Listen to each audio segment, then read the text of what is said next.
Good afternoon, everybody, and welcome to today's webinar on protecting family wealth. Today, we're going to cover important IHT changes that are coming into effect from April 2026.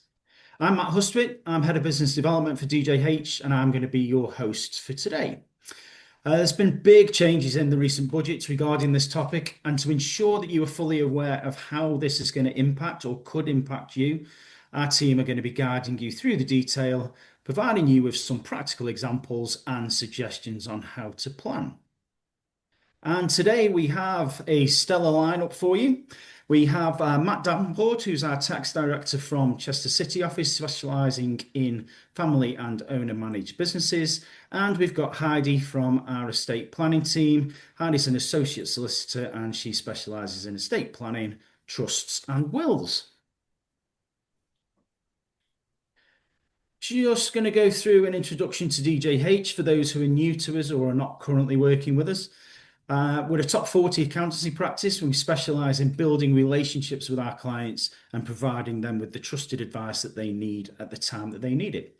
We've got 16 offices across the UK and Ireland, and we give national support, but with a local knowledge from local people.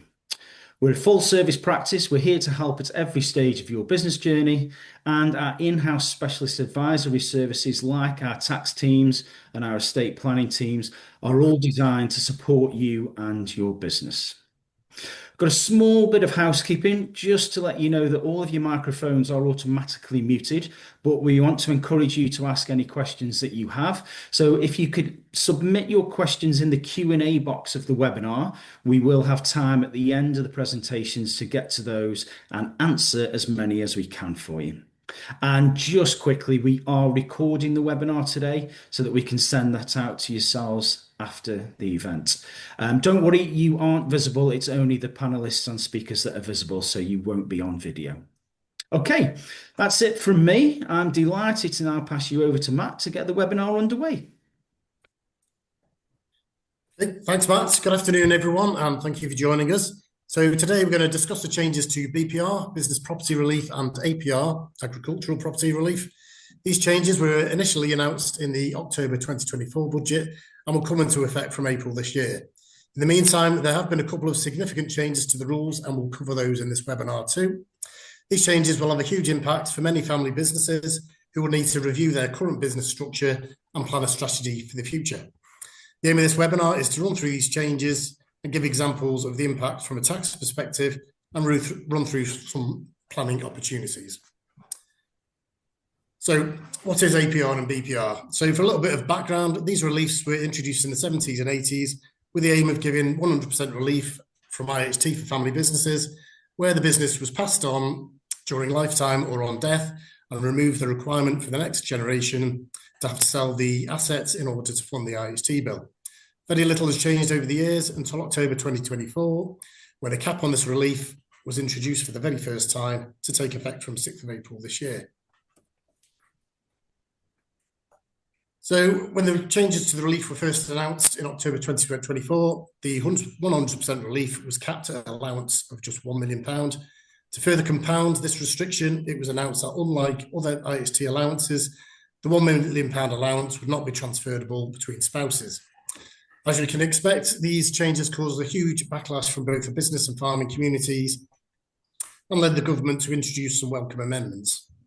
In the most recent budget, in November last year, the government announced that the allowance would now be transferable between spouses. And finally, just 2 days before Christmas, the government gave family business and farmers an early Christmas present by announcing that the allowance would be raised from 1 million to 2.5 million. Okay, so if we just look at the changes that came into effect will come into effect from April 26, the good news is that the first £2.5 million of qualifying assets per person will get relief at 100%. This allowance is transferable between spouses, so won't now be lost upon the first death, which would have happened under the original plans if the estate was passed to the surviving spouse. Unlike BADR for capital gains, where you have a lifetime allowance of £1 million, the £2.5 million allowance for BPR and APR refreshes every 7 years. So this changes the playing field for IHT planning, where previously the assets in the estate would give 100% relief on death. Now that relief is capped at £2.5 million, it makes lifetime gift planning the main focus and reinforces the old mantra that it's never too early to think about succession planning. Furthermore, where as a result of these changes, IHT is payable, the executives administering the estate can pay the IHT over 10 years, and this will be interest-free. So the ability to pay IHT over 10 years has always been in place. Well, the difference is that interest has applied where IHT was previously payable on non-BPR and non-APR assets, but now where IHT is payable on BPR and APR assets over the new allowance, these payments will now be interest-free. So they're not good. So good news is that any qualifying assets over £2.5 million will only benefit from 50% relief, which gives an effective IHT rate of 20%. There were also some anti-forestalling rules introduced when the changes were announced, which effectively backdated the impact of the reduced allowances, particularly where trusts are being used. So we've got an example here of a typical family business. Total estate is £7 million, and £6 million consists of qualifying BPR assets. So for this example, these shares could be, the assets could be shares in a trading company. Prior to the changes, the £6 million of shares would be fully covered by the BPR relief, leaving £1 million of BPR assets, non-BPR assets. After deducting the no rate band and charging the remaining assets at 40%, this produced an IHT bill of £270,000. Fast forward to 5th of April 2026, the 100% BPR allowance is now only £2.5 million, leaving £3.5 million of BPR assets and £1 million of non-BPR assets chargeable to IHT. The remaining £3.5 million of BPR assets gets relief at 50%, leaving £2.75 million. Again, we take off the nil rate band, leaving £2.425 million chargeable at IHT, resulting in an IHT bill of £970,000. So this represents an increase of £700,000 or 10% of the value of the estate. Okay, so over the next few slides, we're going to go over a few key areas to review both for BPR and APR in general, and when looking at the impact of these changes. So the first area is to ensure that the assets qualify for BPR or APR in the first place. Then we'll look at how to make use of the £2.5 million allowance. And then finally, we'll also look at lifetime succession planning, which, as I said before, lifetime planning is more important than ever when considering BPR and APR. Okay, so some points to watch out for. So we're going to have a look at each of these areas in detail. Business property relief is not a blanket relief. It doesn't apply to all family companies, and the particular assets and activities of each company will need to be reviewed to ensure that the company qualifies. Qualifying business is one that carries on a trading activity with a view to a profit. So straight away, some businesses won't qualify, and these businesses are generally investment businesses. So that would include, in this case, businesses wholly or mainly dealing in shares or holding other investments, such as land and buildings. So property investments and property letting businesses won't qualify for BPR. So when we look at whether a company is trading or non-trading, we don't just look at how it sits on the balance sheet. We also look at the actual activity. So we'll look at how much income is produced from trading activity compared to investment income, and also how much time is spent on trading and non-trading activities by the business owners and employees. I should mention that property development, so either building properties or buying and renovating properties for sale, is classed as a trading activity, so will qualify for BPR. Businesses that typically fall into a difficult area, such as with heavy property element to them, such as caravan parks, service office blocks, storage facilities, car parks and hotels that don't provide services. There's lots of case law concerning these areas which have helped determine which businesses will and won't qualify for business property relief. Okay, so even when you've determined if your business is a qualifying trading company for BPR purposes, you'll need to review the actual assets within the business itself that could possibly restrict the value that BPR would apply to. Generally, any assets within the business that are not used wholly for business purposes will restrict the value of the relief. And the most obvious one there is cash balances. So if you've got large cash balances sitting on your balance sheets, you need to be able to show that they are being used for business purposes. So whether that's working capital or it's cash which has been set aside to replace plant machinery or vehicles. Items like loans to shareholders, which themselves have other adverse tax implications, are also in examples of investment assets. You need to watch out for any binding contracts for the sale of the business, because these will also prevent relief from applying. The typical one is option agreements that are built into shareholder agreements. The usual way that we deal with this is to have a cross-option agreement, which HMRC have confirmed won't restrict the availability of business property relief. Finally, even when assets do qualify for BPR, they must have been owned for 2 years prior to death or the lifetime gifts of the date of the transfer to qualify for the relief. Any land and buildings, plant and machinery owned personally but used in a qualifying business will only ever qualify for relief at 50%. So move on to APR now. So the key with agricultural property relief is obviously having agricultural land. It's very important that the land is in agricultural use for the relief to be available. Who farms the land is also important. If you farm the land yourself, 100% relief is available. But if the land is farmed under a tenancy and you aren't farming it yourself, APR is only available at 50%. Farmhouses for agricultural property relief are always an area of contention. And if they're not considered to be the centre of agricultural operations, they may not qualify for relief. Any cottages and buildings that are part of the land must be used for agricultural purposes. Otherwise, they may not qualify for relief. Owner-occupied land and buildings, and that means it must be used rather than just occupied. They must also have been owned for at least 2 years prior to the death or the lifetime transfer, and they must be used. If they are let, then the ownership period extends from 2 years out to 7 years. It's also worth remembering that agricultural property relief only applies to the agricultural value of the land and assets, not the development value. In some cases, business property relief might be available with a difference in the values.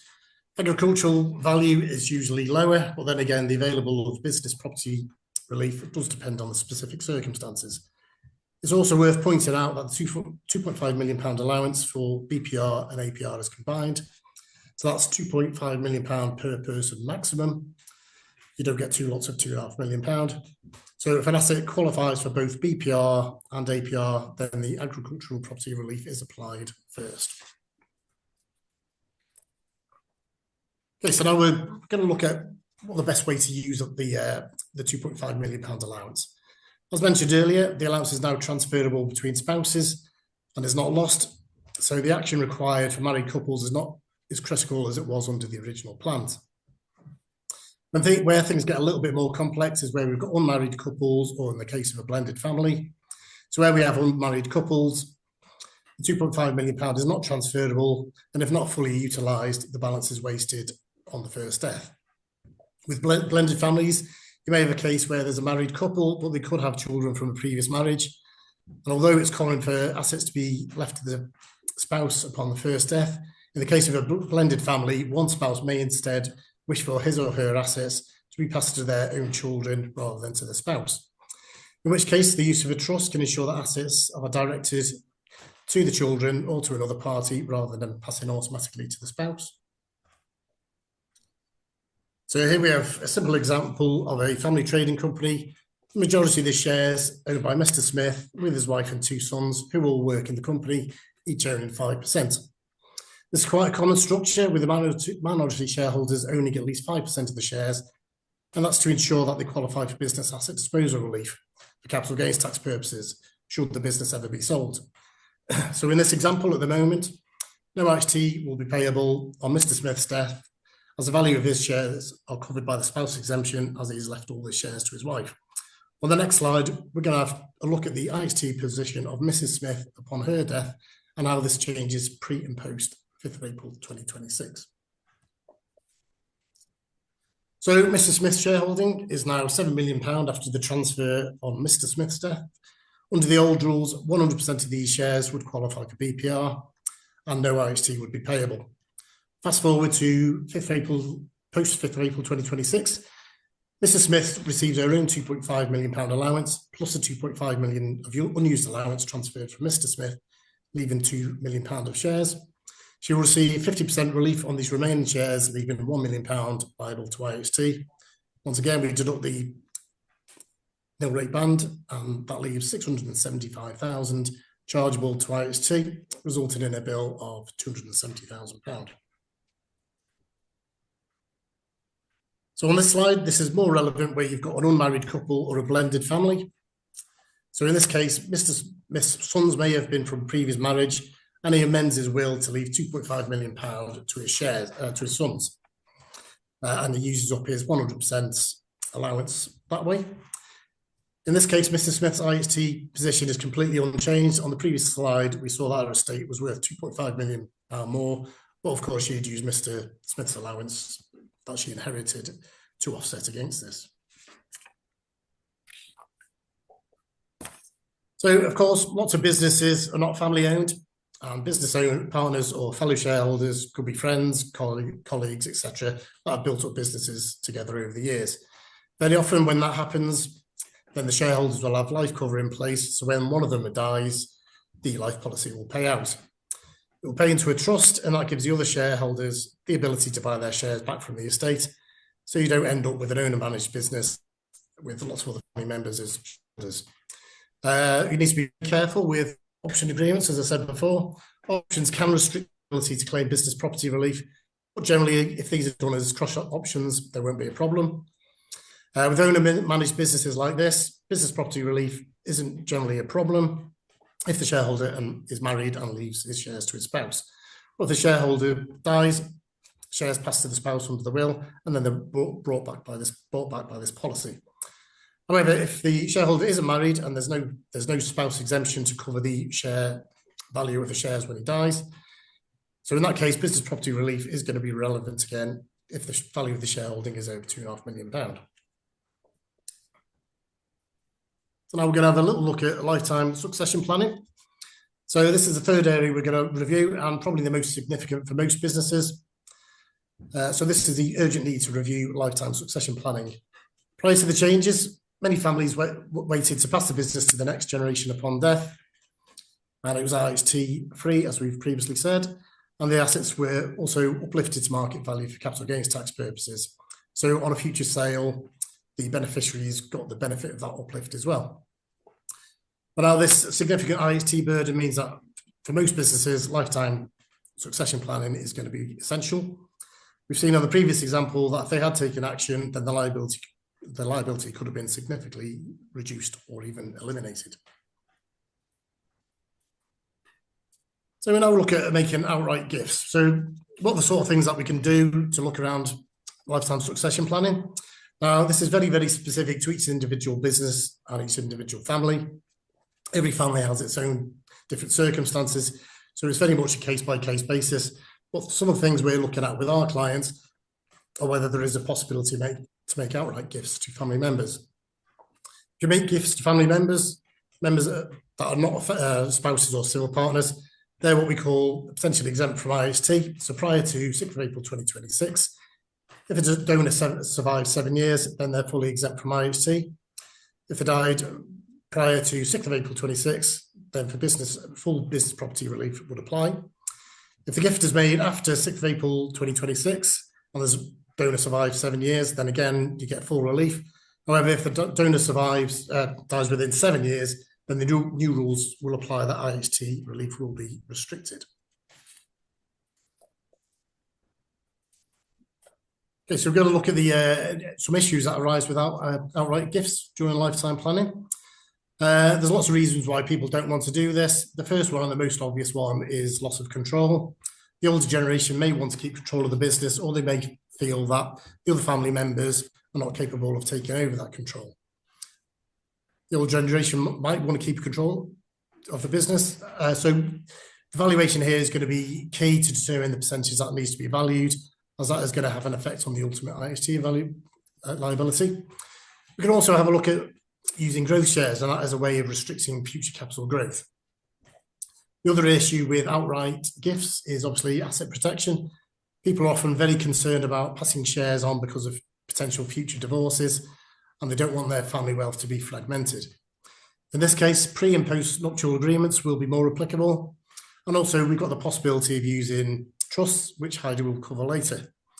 So we have to be very careful when we start to give shares away that we can maintain people's standard of living and we're able to continue to pay them what they received before. This can be achieved by having different classes of shares to ensure full flexibility in how income is drawn from the company. We also often have non-working family members. So you might have some family members that are shareholders and some that aren't. In this case, we have to look again to make sure that things are done fairly and that family members are treated fairly between themselves. Here again, the use of a trust is a possibility. Once more, we can look at growth shares, so we can restrict access to future capital, all these kinds of things, but very, very much specific to the business and the family in question.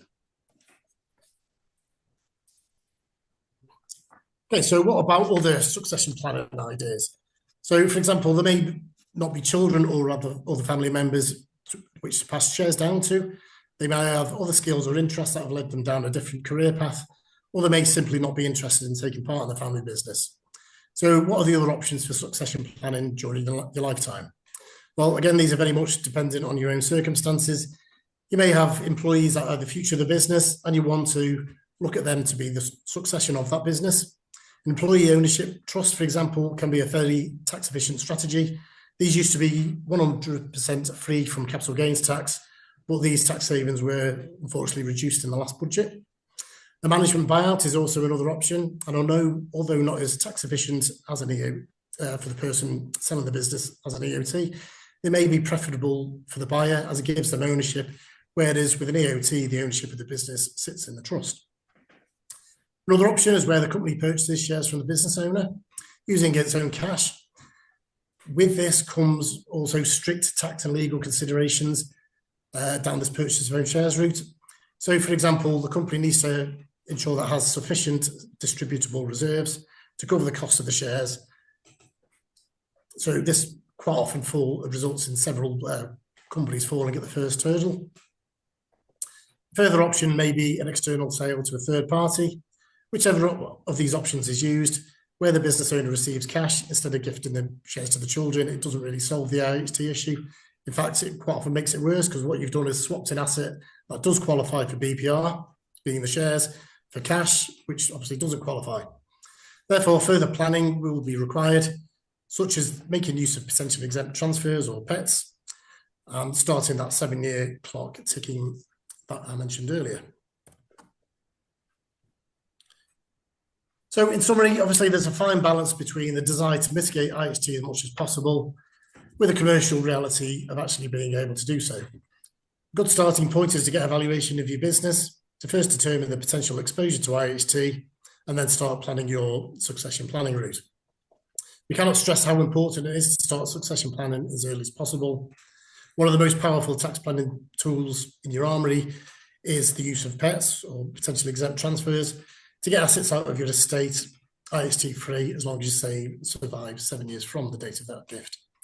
So you need to consider the specific circumstances of both your business and your personal position. Do you have family members that you want to pass the business on to? And more importantly, do they want to take that business on from you? Do you have key employees, such as an incoming management team who you trust to take over the reins of the business? Obviously, every business is different. Every business owner's circumstances are different, and there's no one-size-fits-all solution. So this is where at DGH we can help you advise on that and tailor your solutions according to your specific circumstances. So that's all from me for the moment. It's time for me to hand over to Heidi. That's great. Thanks, Matt. Good afternoon, everyone. So my slides, I'll be talking about an area that can be seen as doom and gloom of wills, but it is very important with those changes that Matt has touched on. They do have a direct impact on your wills. So it's good to be proactive and review your wills to ensure that they're up to date. We're normally asked, what is the golden rule? When should you review your wills? And practitioners tend to say 5 years. But really, it's whenever there's a change in circumstances, be that with your family, finances, or legislation, which is what happened in 2024 after the budget. We had an influx of clients, business owners who came to us and asked for business asset discretionary trust wills to be set up for them to ensure that the BPR allowance was being crystallized on first death. Now, of course, things have changed, thankfully, and that allowance is now transferable between spouses, and it's gone up to 2.5 million per person. Now, don't panic if you did prepare this type of will. There's no need, I would say, to rush to get your wills updated. There is still a place for these will types. They do go beyond tax savings. There are elements to have them there, which is what I'll touch on next. So when thinking of relevant reasons to have these wills still there, number of points that I'll come to, but I do think it's a good idea to, first of all, understand, well, what is this discretionary trust will that you're talking about? So in simplest terms, when you think about discretionary trust, you are simply gifting your qualifying business assets into a trust, into a protective bubble. And you'll appoint trustees who will effectively be your managers of those business assets, and they will manage them on behalf of your beneficiaries. So that's a very easy understanding as to what this type of trust is. And they are still relevant. So first of all, it could be that business owners, their spouses, but they might not be on an equal level with involvement in that business. It might be that for other tax purposes, they are 50-50 shareholders, but one might be involved in the business more so. So having this type of trust within wills will ensure that on the passing of that main business owner, there is a procedure in place for the business to continue rather than handing it over to the surviving spouse. It's just to ensure that business continues to grow. Second point is unmarried partners, of course, with the BPR allowance. It's transferable between spouses, which of course won't apply for married partners. So crystallizing their allowance on first death is still important to do. Thirdly, when thinking of the changing dynamics of families in today's society, it could be a second marriage where the business owners, spouses have children from previous relationships, and it's just ensuring on the passing of one spouse, their allowance goes into this trust of their business assets, ensuring that the children from the first marriage is protected. And then with those blended families, or for other reasons, there could be someone might want to force a sale of that business. So putting the allowance, those business assets into a trust, again, there's that protection. It's ring fencing, which is the last point. So at the moment, we can see this government is happy to make quite big changes to business allowance. And so thinking of, okay, these are the rules now, they might not be that favorable in the future. So crystallizing your allowance on first death, we would recommend still looking at. Now, fear not, there is options if it's a matter that on passing away, there's this will with this business asset discretionary trust in.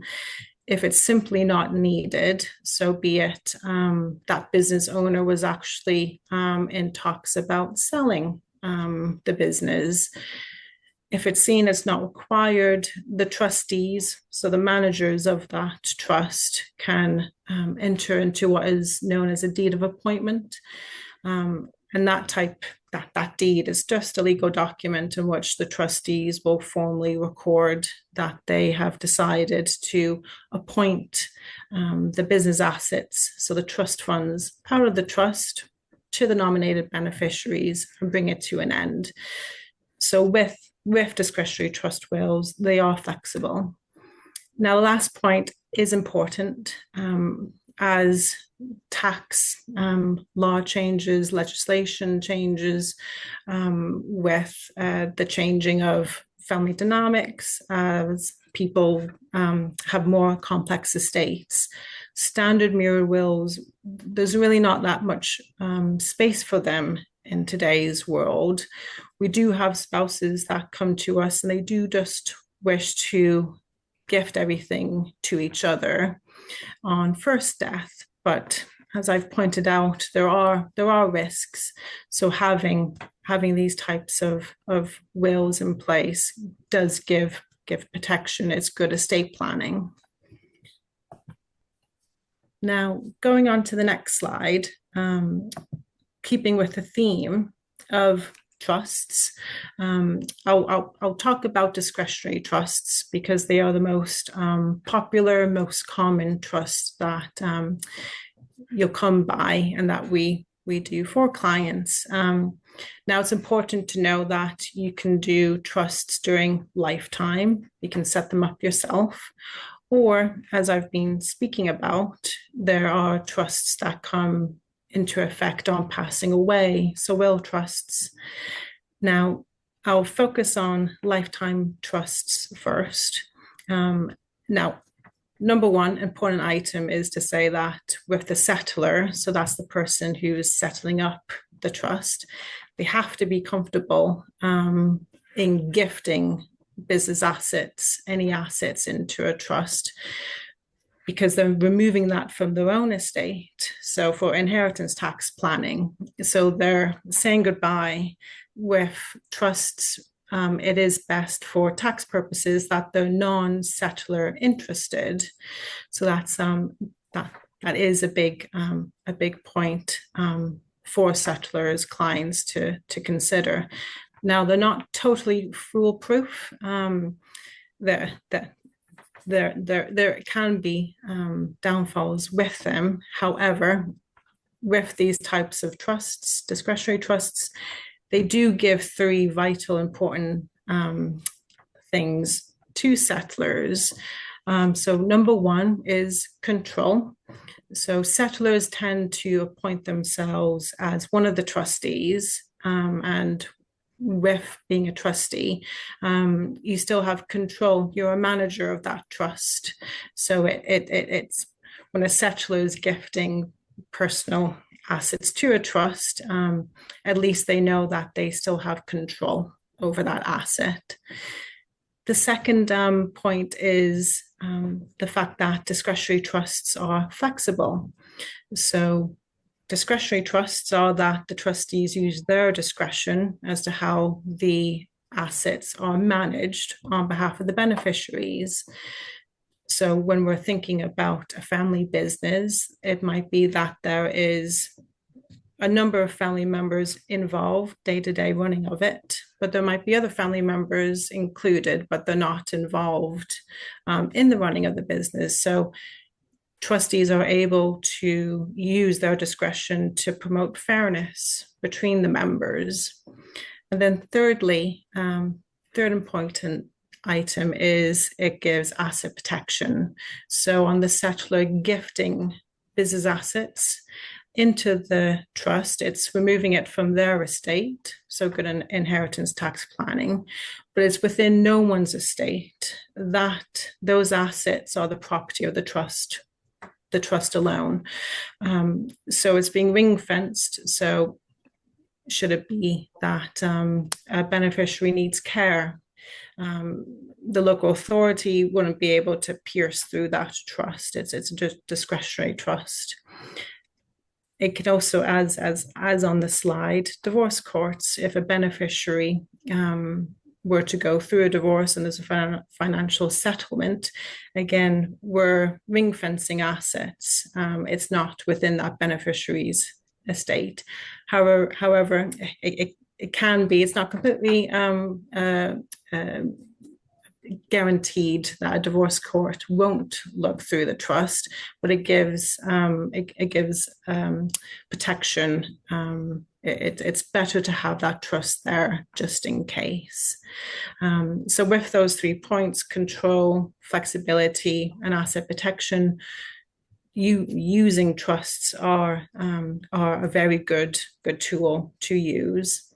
With the last point, when thinking about forward thinking before April, yes, we would encourage you to think if with your business assets, if you do have a taxable estate, to look into these trusts. But again, there is, as Matt touched on, there is anti-forestalling rules within those last 2 bullet points. So yes, the allowances are currently still the same. You can gift under the favourable allowances that are still in place. And if you survive 7 years, then there's no additional inheritance tax to be paid. But if you do gift before April, but then die within 7 years, it'll be reviewed under the new allowances, unfortunately. Now I'm talking about lifetime trusts, and it's the same type of trust deed that is within a will. So it can be a bit confusing, but it's just know that there's that separation. There's lifetime trusts and there's will trusts.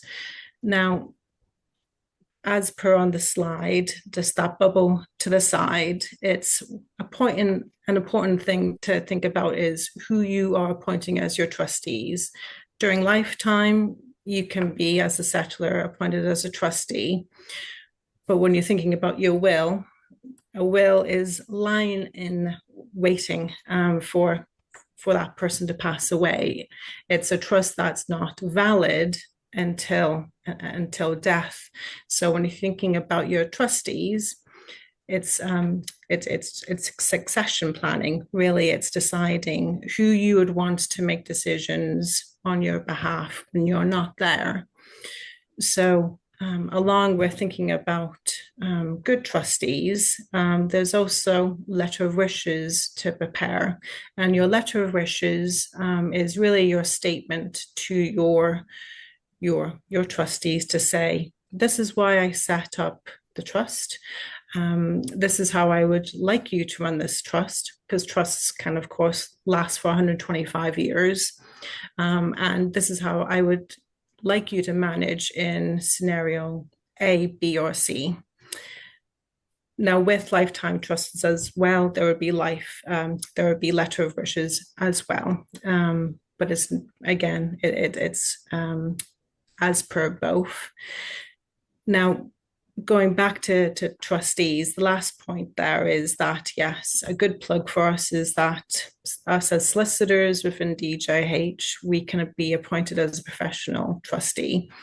And professional trustees are normally a good balance. So a trust can have up to 4 individuals. We tend to say a good blend is one family member or a friend of the family, somebody who's involved in the business, knows the running of the business, and then a professional trustee. A professional trustee, their goal, their aim is to fill the duties of the trust. They generally do not have an interest in the trust funds. And when you're thinking of that third party of a professional trustee, because they're one step away, it's a good impartial, independent person. And of course, as you can see with tax, the tax side of matters and legislation, the legal side, having that professional individual involved will ensure the trust is run above board and smoothly. So to go to the next slide, we'll move away from from trusts, and this is to do with, as the title says, deeds of variation. Now, what is a deed of variation? It's simply a legal document, and it allows a beneficiary of either under a will or under an intestacy, which is an estate where simply someone has passed away without a will. It allows that beneficiary to redirect their inheritance. So it might be that, okay, I don't need this inheritance. I'm going to direct it to this person or into this trust. So it's a good tool. But as the first bullet point says, that there is a time limit, unfortunately, of 2 years. And we all know how quickly 2 years can fly by. So looking at it early on with an estate is important to do. Now, any person who currently has their own taxable estate or is nearing the top of their allowances, who is a beneficiary to someone's estate, should consider entering a deed of variation. The nil rate ban, so that £325,000 allowance is frozen until April 2031. And with estates naturally going up, it's a good way to estate plan. And if it's a matter that you're not wishing to give the inheritance outright, so an outright gift, be it to your children because they're not that mature or they're minors, you can gift it into a trust. So as I've touched on with discretionary trusts, they're very flexible, and it's by not gifting it outright, you're keeping control, where with an outright gift, control is ultimately lost. And again, there's good asset protection as well. With the third point, so with the death of a shareholder, be it in the case of spouses, maximizing allowances on first death is a good idea. Crystallize it on first death, so by the time of second death, through lifetime gifting, you would hope that the plan of reducing the estate by second death has reduced it to reduce the problem of inheritance tax. Fourthly, so it is just the beneficiary alone who needs to be involved with the deed of variation, unless the deed results in tax consequences. So if it's a matter that beneficiary is a private person, they don't want the other family members to be aware of their estate planning, that is fine. And just to note, I know we're talking about business assets mainly today, but it is on any inheritance that the beneficiary is due, that this deed of variation can be done over. So when thinking about where can we help, firstly, so as touched on, if you are wishing to get in some estate planning before the 6th of April this year, we would recommend even getting this initial advice from your advisor at DJH to ask, well, what is the process of transferring shares into a trust? And with the estate planning team, we go through the setting up. We prepare the trust deed, and we also prepare the letter of wishes for you. So that is an area that we can help with. Secondly, so we're thinking about the business allowance. You could do estate planning and simply gifting it outright to your children. Maximize your allowances on first death, so crystallizing it. And then thirdly, as I just touched on, so deeds of variation, it's a good tool to again redirect to ensure your possible own inheritance tax standing is being reduced. And then fourthly, So we haven't touched on pensions today, but it is a good reminder that from April 2027, they will unfortunately come into your taxable estate. So thinking of lifetime gifting, estate planning is more important than ever. And looking at, as I touched on, those discretionary trusts are a good tool to reduce the overall inheritance tax burden.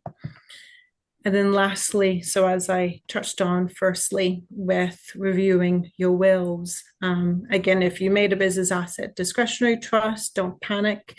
There is still a good reason to keep that will in place. Or if it's a matter that with reviewing your wills, actually, I would like to think about incorporating a trust in my will. Again, that's something that we could certainly help you with. And otherwise, that's my section done, Matt. Thank you.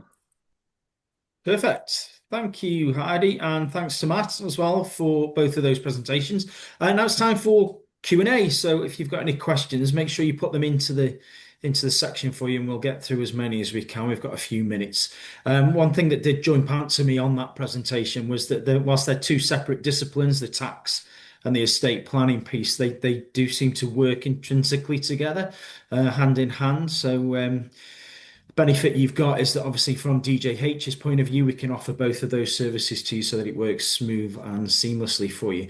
So one question I've got, don't know whether it's for Heidi or Matt, is if somebody's looking at this webinar and they're thinking, I need to speak to somebody, should their first point of call be about the tax before the estate planning bit, or the other way around? I'm happy. Yeah, I was going to say probably best to look at both, to be honest. Yeah. At the same time, yeah. Yeah, both at the same time. It's they do sort of, both issues go hand in hand. I said a lot of the time the starting point is getting a valuation of the business, finding out your potential exposure to IHT. So that's probably the first part, is find out what the value of your estate is, and then obviously we can look for solutions of what to do around that. Bro, thank you. Probably one for Matt, I think this one, but what's the minimum age for children to be gifted shares?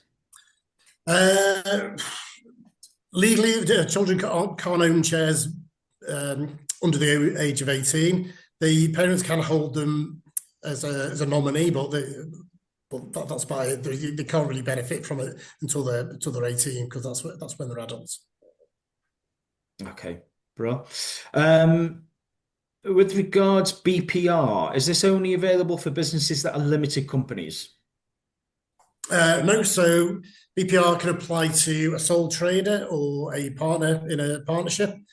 Basically, a sole trader business partnership and shares in an unlisted trading company, they all get BPR at 100%. Technically, if you're a shareholder in a quoted trading company, if you own more than 50% of the company, so you've got control, you can get BPR on that. But that is capped at 50%.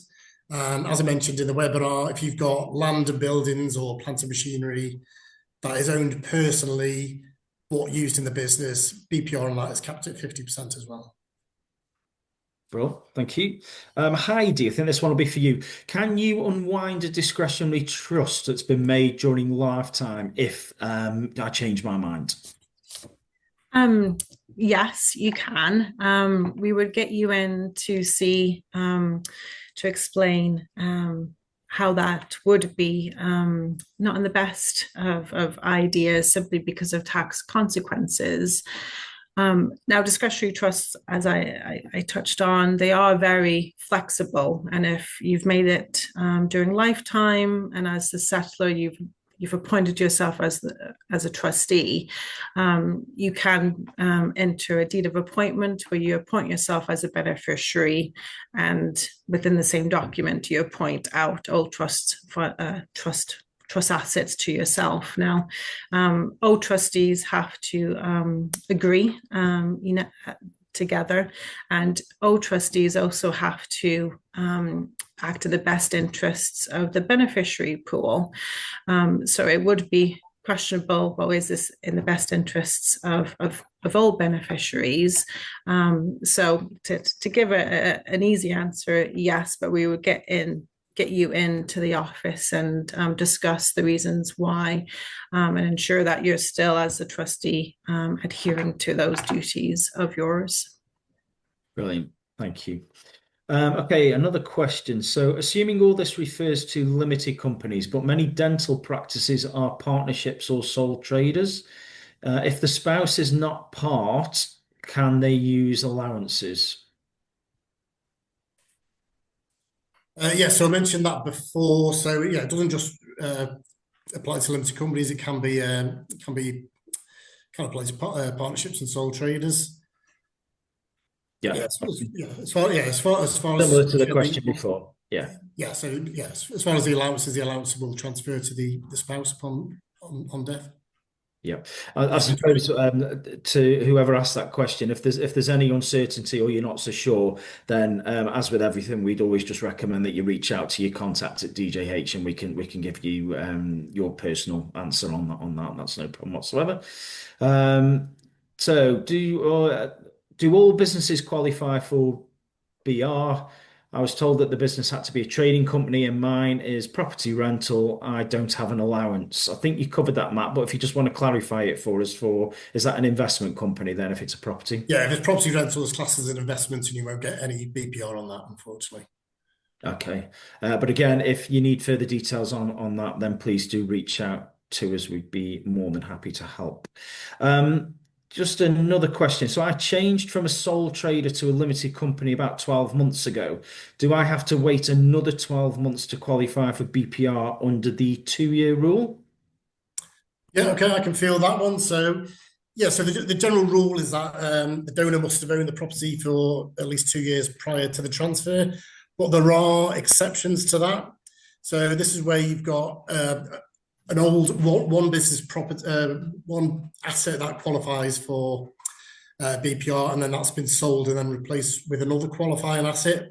If you do that within 3 years from sale to the new purchase, then the business property relief is transferable. So quite often you've got an instance where you've got somebody who's sole trader business, they've incorporated that business into a limited company. Then because the two businesses both qualified themselves, then that holding period just does roll over. So as long as you've got 2 years within that 5-year period, it should be fine. Right, thank you. I think the answer to this one is yes, but I'll double check it with you, Matt and Heidi. Can you offer advice for anyone with commercial property in a SIP regards IHT, so within their pension funds? Yeah, maybe a little bit outside the scope of this particular webinar, because obviously there are changes coming into pensions where they are going to fall into your estate from, I think it's April next year, April 27. So again, that's something we can probably take offline and get back to the attendee on that one. Great. Okay. Thank you. But short, sharp answer is yes, but we can get more details directly. Yeah. Yeah. The answer is we can offer advice. Yeah, perfect, Brill. Just a question. That's all the questions we've had from the audience. Just one from me. I seem to remember that obviously with an IHT liability, you used to be able to take a life assurance policy out to cover it. Is that still the same? Can you still do that to pay the As far as I know, yeah, there are products out there. So again, speak to your within obviously the perspective part of DJH. That's something that they can advise on, or we can advise on. Brill. Okay, perfect. Thank you. We've had no more come through.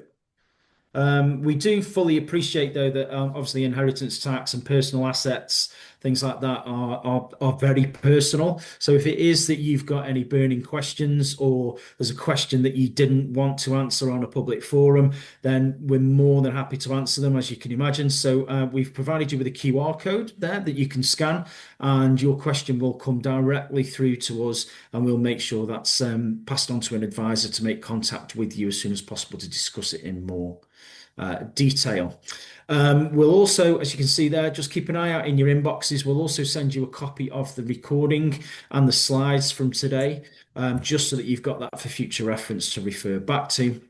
And what we would recommend, if you've not already done so, to go to djh.co.uk and register for our newsletter, where we have lots of insights, lots of news, anything that's breaking that comes out that you need to be aware of.